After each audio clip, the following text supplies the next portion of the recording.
All right, so imagine this for a second. You're sitting down with someone who, let's say, just stepped out of a time machine from the 1950s, right? And they ask you, hey, what's college like these days? I think I'd have to start with a history lesson before even getting to online courses. Seriously. And you know what's got us so fascinated? It's how education is changing to become more accessible, more, I don't know, relevant to how people live now. And lucky for us, we've got a whole bunch of research papers here, real deep dives into how that's all happening. Yeah, and it's not just a little tweak here and there anymore. It's like the whole idea of who a college student even is has changed. Right, like gone are the days when you picture a college student and just automatically think of an 18-year-old fresh out of high school. It's so much broader now. Way broader. And these articles, they use this term, non-traditional students. I get what they mean, but it feels kind of stiff, you know? Yeah. Like, these are people with jobs, families. Lives. They've got mortgages, maybe kids in soccer, and they're trying to fit learning in the gaps. It's a whole different ballgame. Totally. And the reasons they're going back to school, those are different now, too. We're talking about people needing to reskill, change careers entirely. Because the job market's changing so fast. Exactly. Like, who even knows what jobs will be around in 5 years, let alone 10? Jepson and Montgomery, their research really digs into this. They actually found that almost 40% of college students now are over 25. Hold up, 40%? Yeah. That's wild. I mean, it makes sense given what we're talking about, but wow. It makes you wonder how colleges are keeping up with all this. I mean, Yeah. I know I never pictured myself navigating a college campus in my late 20s. Well, it's a challenge for institutions, right? Because you're trying to serve this really diverse student population. Totally. And with their different needs and everything. Exactly. And this is where, Cummins' work really stood out to me. They talk about the role of community colleges and how they've really stepped up to be that first step for a lot of these older learners. Makes sense. Community colleges have always been about accessibility, right? Right. It's like they're meeting people where they are. But what about those people, and I feel like there are more and more of them, who are juggling work, family, maybe they don't even live close to a campus. How do they fit learning in? Online learning seems like the obvious answer. It is. DeRise's paper really highlights that, Online education is like the key to unlocking all those time constraints. You're not tied to a physical location. You're not cramming classes between work shifts or anything. Exactly. It's flexibility. Which, let's be real, is huge for anyone who thought college. Not a chance, I've got a life. But isn't there more to it than just sticking a lecture hall online? Oh, for sure. Buxton and Muth, their research gets into this, how students and any institutions view this whole online and hybrid learning thing. And it's interesting because while students love the flexibility, Makes sense. it does. But there's this ongoing question. How do you keep them engaged? Because just because you can access information online doesn't mean you're truly absorbing it. Right. It's not just about access. Yeah. Are people actually connecting with the material, with each other, if it's just through a screen? That's the big question. And it gets even more complex when you bring in this idea of digital natives. Alexander and their team, they dove into this. They argue that this generation, the ones who grew up with smartphones and the internet, they might actually learn differently than we did. Oh, 100%. Like, our brains are literally wired differently because of how we grew up. Exactly. And if education isn't keeping up with that, are we doing a disservice to those students? It's like we're trying to pour new wine into old wineskins, But then, that makes me think about the opposite side of things. What about the people who really thrive in a traditional classroom setting? Buxton and Muth touched on this too, the value of in-person learning for that sense of community. Oh, absolutely. But even then, you can't just lump everyone into on campus and call it a day. Because even on campus, experiences vary so much. Exactly. I mean, think about it. Someone commuting from a job, grabbing dinner on the fly between classes, they're going to have a very different experience than someone living in a dorm. Night and day. And that's what Jan Ossos and Rosser looked at, that difference between residential and commuter students. So interesting. So it's not even just online versus on campus. It's way more nuanced. Way more. And what struck me from their research was that even with those different lifestyles, their academic performance wasn't that far off. Really? So it's not like one group was acing it while the others struggled just because of where they were learning. Right. Which makes me think maybe where isn't the biggest factor after all. Maybe it's about recognizing those different experiences and finding ways to support all those different kinds of students. Absolutely. It's like, how do you create an environment where everyone feels supported, regardless of their situation, their background, all of that? It's almost like we need to rethink what being a college student even means in the first place. Totally. Because it's not a one-size-fits-all situation anymore. Exactly. And it feels like this research we're talking about, it's challenging those old assumptions. Big time. Like, take this whole idea of prior learning assessment. PLA, Hayward and Williams, they really dig into this, and it's fascinating. Oh, yeah. PLA. That one really jumped out at me, too. It's like, finally, someone's acknowledging that learning happens outside those classroom walls. Right. It's recognizing that your work experience, your volunteer work, even military service, that's all valuable learning. Instead of spending 2 years in a classroom to prove you know how to, I don't know, balance a budget or something. Exactly. You might already be doing that in your business, in your everyday life. And PLA is a way to be like, hey, I already have this knowledge. Give me some credit for it. Exactly. And the research shows this can be huge, especially for those non-traditional students we were talking about earlier. The ones who might be hesitant to even step foot on a college campus, let alone go through years of classes they might not even need. Exactly. PLA can be that bridge for them, to show them that their experience has value. Makes you think about how much knowledge is out there, how many people are out there who are fully capable, but just because their knowledge doesn't fit into that traditional box. They get overlooked. Totally. And this connects back to what Nagai Manelli and their team found in their research on working students. Right, absolutely, because juggling work and school, it's not easy. Understatement. Their study found it affected everything: sleep, stress levels, even things like alcohol use. The pressure is real. It is. And it highlights how important it is to acknowledge the very real challenges these students are facing. Right. It's not just, oh, they're choosing to work while they study. It's like, no, they have to. And PLA could be a way to help alleviate some of those pressures. It's like, instead of adding more onto their plate, it's saying, hey, you've already done some of the work. Let's recognize that. Precisely. So, yeah, big fan of PLA over here. But I'm guessing it's not as widely accepted as it should be yet. Well, change takes time. And there are hurdles. How do you standardize the way you evaluate prior learning? How do you ensure it's fair, that it's rigorous? And the institutions actually buy into it, which can be a whole other thing. Right. It requires a real shift in mindset. Like, it's not enough to just slap the PLA label on something. It's about fundamentally changing how we think about education, 100%. We can't keep doing the same things and expecting different results. Preach. And that makes me think about this whole idea of the campus itself. Because if we're talking about recognizing experience outside the classroom, if more and more learning is happening online, does the physical space even matter as much anymore? It's a good question, right? Like, do we even need these sprawling campuses anymore? Maybe the future's all virtual. Maybe. But then you've got research like Arshad and Amin's work on library usage. Oh, interesting. Because even in the digital age, people still want those physical spaces. Which honestly makes a lot of sense. Libraries especially, they're more than just books now. Right, they're community hubs. Collaboration space. You go there to focus, to meet up with people. Get out of your house. Which can be pretty key when you're learning online. Exactly. So it might not be about getting rid of campuses altogether, but rethinking what purpose they serve. Reimagining them for this new world. Right. It's like we're not just renovating the old college campus, we're building a whole new learning city, one that's designed for how people actually live and learn today. I love that. And those physical spaces, they become even more important, but in a different way. Totally. So instead of those giant lecture halls with rows and rows of desks, right, maybe you have like comfy lounge areas for group projects. Oh, absolutely. Or high-tech labs where students can seamlessly collaborate, whether they're physically there or joining remotely. Yes. And we can't forget about the human element, right? Huge. Having access to advisors, mentors. Even just friendly faces to point you in the right direction. Exactly. That's crucial for all students, but especially for those who might not have a built-in support system. Like if you're the first in your family to go to college, for example. Absolutely. It's about that sense of belonging. Okay, so we're reimagining the physical space, but that also brings us back to something you mentioned earlier, how institutions need a mindset shift. Yeah, and it's a big one. It's moving away from this idea that students have to adapt to the system. And flipping the scripts. Right. We need to ask, how can the system better adapt to the diverse needs of today's students?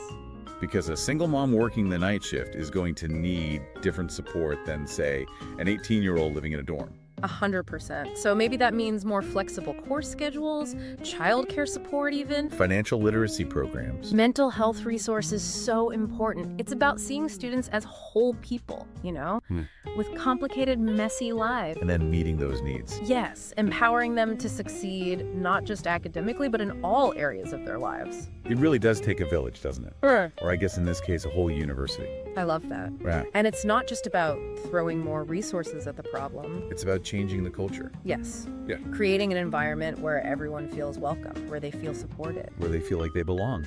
Which makes me think, with all this talk about access and innovation, we haven't even touched on the cost of all this. The elephant in the room.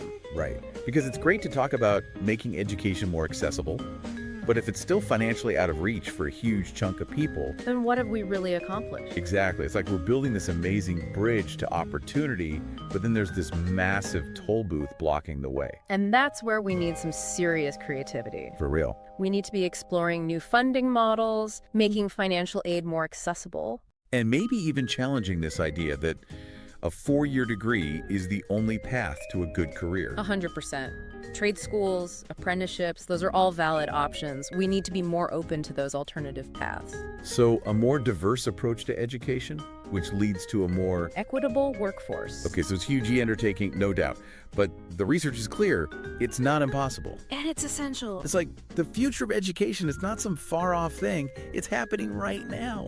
Exactly, and the choices we make today are going to have a ripple effect for generations to come. So as you continue exploring all this, and I know you will. I will. Keep asking the tough questions. Challenge the status quo. Don't settle for the way things have always been done. Because education is power. It is. And it has the power to transform lives. Couldn't have said it better myself. This has been a truly thought-provoking conversation. I know, right? I feel like I have a whole new perspective on things. Me too. Well, on that note, we'll wrap up this deep dive. Thanks for joining us on this journey into the ever-evolving world of higher education. The purpose of this paper is to discuss the growing need for access to education by seniors, working mothers, and young professionals, its time limitations, and how these limitations may be improved through online education programs. A number of different educational needs are growing in society today. The baby boomer generation is a large part of the population which is living longer and healthier, thereby creating a heavier burden on society if they retire at the typical retirement age. But with the average health levels of this generation improving as they are, they shouldn't have to retire until much later in life. If they continue to work, however, many of them need to be re-educated, but may not have the time nor the desire to go back to college. Working mothers also have a need to be educated with continuing education classes so that they can advance in their careers, or even stay in their careers as industries and technologies change the job market. But the need to stay home with their children prevents many of them from working and going to school at the same time. Younger working professionals also have the need to be re-educated while working in their busy careers. Career advancement opportunities are usually limited to those who have the right degree in the right subject. These are the kinds of careers, however, which don't allow for a consistent work schedule because their priority is to get work done regardless of the limitations of time. In scenarios such as these, it is hard to imagine how any of these growing demographics may find time to go to a campus-based college. The time needed to go to a campus-based college is made up of commuting time, class time, and study time. If these times are analyzed properly, one might be able to determine a way to make access to education possible for these kinds of students. Commuting time is the time needed to go to and from the college for class time, which is held during specific hours in the day so that the professors can meet with and consistently teach all of their students in person. Study time is usually the time needed for students to read and to do their schoolwork. This work often takes place at their homes, where they can often be distracted by loved ones, in a library where they can be distracted by other people, or even in public transportation where they can, again, be distracted by other people. With all of these distractions and time limitations, most of these non-traditional students wouldn't do well academically, let alone graduate from a ground campus. But these distractions and time limitations can be removed from these scenarios through the use of computers. These non-traditional students need to remove the time limitation of commuting to school, the limitation of being on campus at specific times, which are only convenient for their professors, and the limitation of studying in traditional locations during times when they are not at work. Only the use of computers can allow these students to continue their lifestyles while improving them through education. Growing education access. Need population changes as well as changes in the job market are increasing the need for access to education. Seniors are having to go back to school so that they can learn updated skills and compete in the new high-tech job market. Working mothers are having to go back to school so that they can support their families in a struggling job market. And young working professionals are having to go to school so that they can survive in an unpredictable job market. Seniors continue to work past retirement. People are progressively living longer and healthier. But the current system in place cannot support the senior population if they continue to retire at the typical retirement age. Politicians have already been writing new laws to compensate for this kind of problem. One of these laws supports a gradually increasing retirement age extension.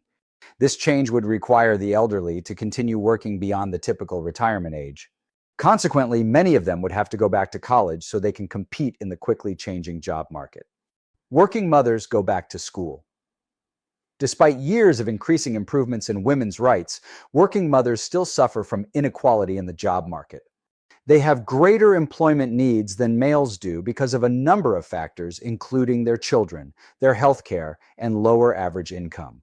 Culturally, women usually care more for their children than men do, whether they are married or not. They also have to miss more time from work due to health issues than men do. And regardless of their status and position in the workplace, they usually make less money than men do. Consequently, working mothers have a greater need to go back to college to get an advanced degree than men do. Working professionals go back to school. Since the last recession in 2007, the American job market has been improving, but not returning to its former self. Young working professionals are particularly concerned about this reluctant return to normalcy. Due to improvements in technology and greater scrutiny by employers, many jobs have disappeared. When considering future careers, working professionals are reconsidering what may be the right career path for them to take, while fearing what could go wrong in the job market. A college degree, however, is the most agreed-upon guarantee workers have for survival in this unpredictable job market. Still, it is not a guarantee that they will earn an income equal to their education level. Adult learners are older students who are usually employed at the same time they are in school. They tend to have a number of challenges that traditional students don't usually have to deal with, such as children, families, careers, finances, aging issues, and time. Adult learners who attend ground campuses usually don't live on campus because they usually either go to colleges without student housing or they already have a home with a family. Consequently, they usually have to commute to their colleges. Commuting to school is just one of a number of ways adult learners lose time in on-campus programs. Most of the campus-bound college students today commute to school. In fact, they make up 85% of the American ground campus student population. Not only do these students miss out on many of the benefits residential students experience, but they also have to deal with a number of challenges, such as the time it takes to get to and from the campus, the time it takes to find parking, as well as the cost of parking. Commuting students tend to be much less satisfied with their academic experience and are less likely to graduate with their degrees than residential students. The majority of campus-bound classes are held on campus during a specific, predetermined schedule which is not flexible to the needs of the students. In fact, students' grades can be dramatically affected by a student's class attendance. Students tend to be more successful in class when they spend more time in class because of the studious practices within that environment. But most adult learners aren't able to spend beneficial amounts of time in class due to limitations brought on by work and family. Attending class, even on a moderate level, has been shown to cause these adult learners to suffer from sleep deprivation more so than traditional residential students. The most common method of studying for campus-bound students is within the campus library or within the home. But both of these methods have time limitations for adult learners. Not all campus libraries are open 24 hours a day, and not all student homes are always without family members who can distract them. But campus libraries are analyzing library use data so that they can come up with better, more effective ways to serve students. This has led them not only to create bigger and better online libraries, but to create training programs that teach students how to use them effectively. Online educational programs are growing in acceptance as a valid form of education. Over the past decade, traditional universities have been competing with a growing number of for-profit online colleges. Students have been attracted to the convenience of going to school online as opposed to commuting to or moving to the college of their choice, where they would have to pay more money for services which are not necessary in an online program. Colleges are finding that online programs are not only a more cost-effective way to offer classes, but a more effective way to teach the new digital native learners of today. Colleges and universities are offering more online degree programs each year, thereby increasing education access to students worldwide. Online classrooms telecommuting is saving adult learners time because they don't have to commute through rush hour traffic to college campuses. The online classroom requires students to be self-directed, thereby leaving them alone to also be more productive. Educational video games, online discussion boards, online research libraries, and digital videos are all asynchronous elements of online classrooms. None of these elements require students to go to a college campus at a specific time for a specific amount of time. They don't even require the presence of a professor. They are all accessible to students through their computers, provided that they have access to the internet. They even offer more time conveniences than campus programs can. These conveniences of time mean that students will have more time to conduct their schoolwork in an online program. Online real-time classes. Online classrooms also offer live, real-time synchronous lecture events which require the use of computer cameras and microphones.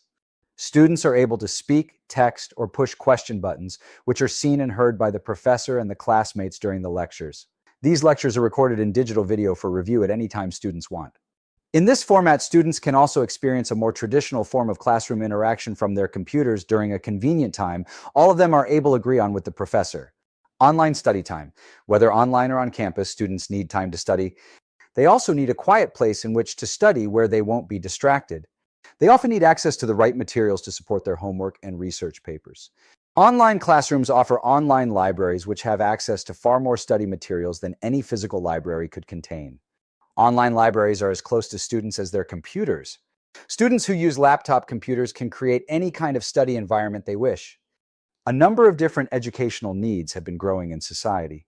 From baby boomers to working parents to younger working professionals, all have the need to be re-educated while working in their busy lives.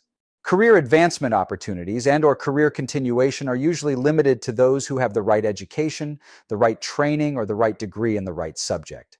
And because the definition of the right education is changing at an increasing rate, the need for access to education is increasing for everyone.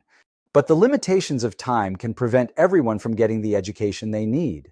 Commuting time to class, limited class times, and study times are all factors to consider when attempting to go to college. With all of these time limitations, most non-traditional students won't do well in a campus-based school if they can go to school at all. But the use of computers can reduce the number of distractions and time limitations for students. These students can reduce the time limitation of commuting to school, of physically being on campus at specific times, and the limitation of studying in traditional locations during specific times. Instead of commuting to school, these students can save time and money by simply logging into their school website and conducting their classes online. Instead of limiting their schedules to their professors' class times, they can take their classes online in an environment where they can coordinate with their professors and their classmates for the best time in which to conduct their classes.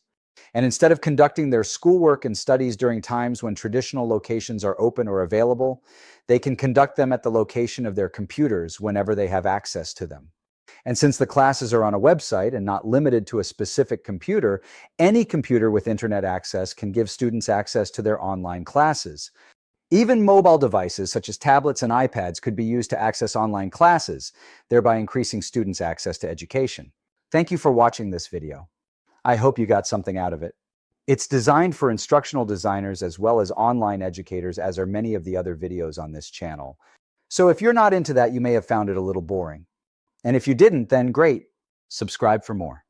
And we'll see you next time.